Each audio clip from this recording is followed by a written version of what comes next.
আসসালামু আলাইকুম এভরিওয়ান, মনিরিমাস কিচেনে আজকের এপিসোডে থাকছে পাকা আমের মালাই কেক রেসিপি। এই কেকটা এতটাই মজার যে এমন ডেজার্ট আছে না, মুখে দিলেই যেন মিলিয়ে যায়, ঠিক তেমনই। রেসিপিটি একদমই সিম্পল এবং ঘরে থাকা উপকরণেই তৈরি করেছি। আই হোপ ভিডিওটি আপনাদের অনেক ভালো লাগবে। আমার ভিডিওগুলো আপনাদের ভালো লাগলে চ্যানেলটি সাবস্ক্রাইব করার অনুরোধ রইল। আর কথা না বাড়িয়ে এই মজাদার ছোট্ট ভিডিওটি দেখে আসি।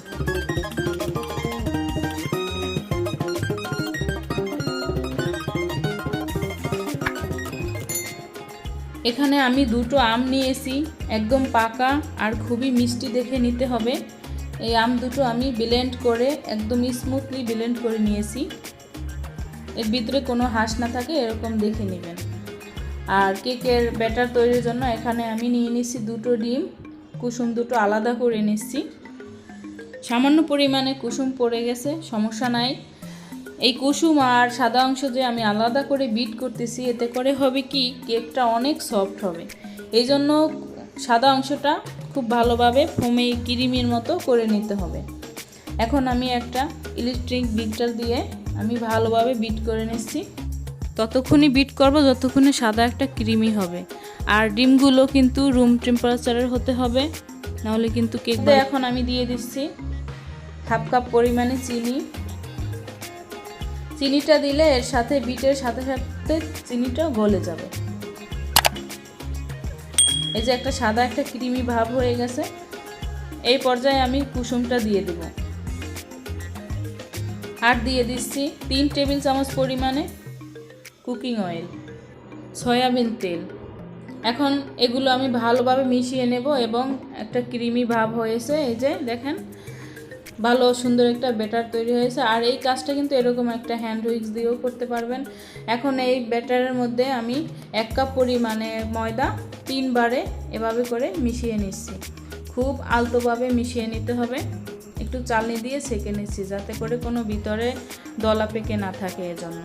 এখন আস্তে খুবই আলতোভাবে এই ব্যাটার আর ময়দাটা মিশিয়ে নিতে হবে।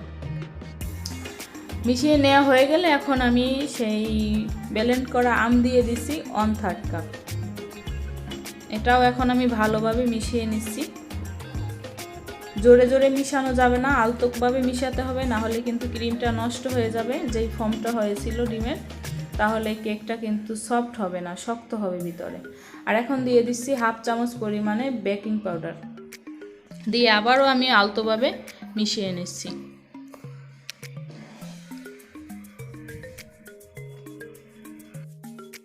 এখন একটা আমি কেক মল্ড নিয়ে নিয়েছি, এর ভিতরে হাফ চামচ পরিমাণে সয়াবিন তেল দিয়ে দিয়েছি যাতে করে কেকটা সুন্দর লেগে না যায়, উঠে আসে। আর আপনারা যদি চান কেকটা তুলবেন না, এর ভিতরেই মালাইটা দিবেন, তাহলে কোনো বেকিং পেপার দেওয়ার দরকার নাই। আমি একটা বেকিং পেপার দিয়ে দিয়েছি, কারণ এটার মধ্যে আমি রাখবো না, সার্ভ করব আমি অন্য একটা ডিশে, এজন্য আমি একটা বেকিং পেপার দিয়ে দিছি। এবার আমি কেকের ব্যাটারটা দিয়ে একটু হালকা ট্যাপ করে নিচ্ছি যাতে করে এর মধ্যে কোনো এয়ার বাবলস না থাকে। এখন আমি আগে থেকে প্রিহিট করে নিয়েছি একটা পাতিলে বালু দিয়ে, তার ভিতরে একটা স্ট্যান্ড দিয়ে এভাবে করে বসিয়ে দিয়েছি। আগে থেকে আমি 10 মিনিট হাই হিটে গরম করে নিয়েছি। এবারে কেকের মল্ট দিয়ে দিলাম, দিয়ে আমি ঢাকনা দিয়ে রেখে দিচ্ছি। লো হিটে রেখে দিতে হবে 30 মিনিট। দেখি 30 মিনিট পরে কি অবস্থা। এখন কিন্তু অনেক গরম থাকে, একটু সাবধানে তুলতে হবে। এবারে আমি একটা টুথপিক দিয়ে দেখে নিচ্ছি যে কি অবস্থা। এই যে একটু লেগে নাই, একদমই পারফেক্ট হয়ে গেছে আমার কেকটা। এখন তুলে নিচ্ছি। এবার আমি মালাইয়ের জন্য হাফ লিটার পরিমাণে এখানে দুধ দিয়ে দিয়েছি আর 3 টেবিল চামচ পরিমাণে গুঁড়া দুধ দিয়েছি।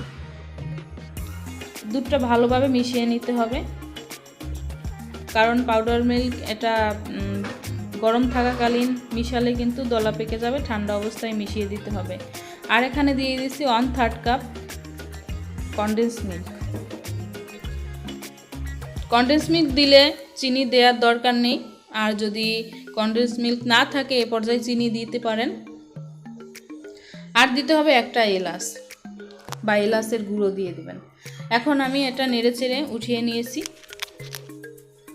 একটা বাটিতে ঠান্ডা করে আমি এর ভিতরে 1/3 কাপ পরিমাণে আমের পিউরিটা দিয়ে দিচ্ছি, দিয়ে ভালোভাবে মিশিয়ে নিচ্ছি।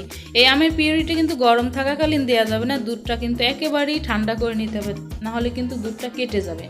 এখন এক সাইডে রেখে দিচ্ছি, আর কেকটা গরম থাকবে। গরম থাকাকালীন কেকের উপর মালাইটা দিতে হবে। কেক গরম থাকলে সমস্যা নাই, কিন্তু দুধটা যেন ঠান্ডা থাকে, ঠান্ডার উপরে আম মিশাতে হবে, নাহলে কিন্তু দুধটা কেটে যাবে। এভাবে করে আমি একটা কাঁটা চামচ দিয়ে কেকটা ছিদ্র করে নিচ্ছি, যাতে করে মালাইটা দেওয়ার সাথে সাথে শুক করে নেয়। এখন মালাইটা আমি উপর থেকে দিয়ে দিচ্ছি, চারপাশে দিয়ে দিতে হবে। এবারে কাঁটা চামচ দিয়ে আমি সাইড থেকে একটু উঁচা করে করে দিচ্ছি, যাতে করে নিচের দিকেও চলে যায়। এবারে আমি ড্রাই ফ্রুটস দিয়ে দিচ্ছি, এখানে কাঠবাদাম দিয়ে দিলাম, আর পেস্তা বাদাম, আর দিয়ে দিচ্ছি কিছুটা কিশমিশ, দিয়ে সুন্দর সাজিয়ে নিয়েছি। আপনারা চাইলে আপনাদের পছন্দ মতো যে কোনো ড্রাই ফ্রুটস দিয়ে দিতে পারেন, যেটাই ঘরে থাকে সেটা দিলেই হবে। এতটাই স্মুথ হয়েছে দেখতেই বুঝতে পারছেন। আর চাইলে এখনই সার্ভ করতে পারবেন, আর যদি না চান তাহলে 2 ঘন্টার জন্য ফ্রিজে রাখলে আরও টেস্ট বেড়ে যাবে। এটা খেতে এতটাই মজার হয়েছে, না খেলে বুঝতে পারবেন না। অবশ্যই বাসায় ট্রাই করবেন, অনেক মজার হয়েছে। একদম মুখে দিলেই যেন মুখের সাথে মিলে যায়, সারা জীবন মনে রাখতে হবে, এতটাই মজার হয়েছে।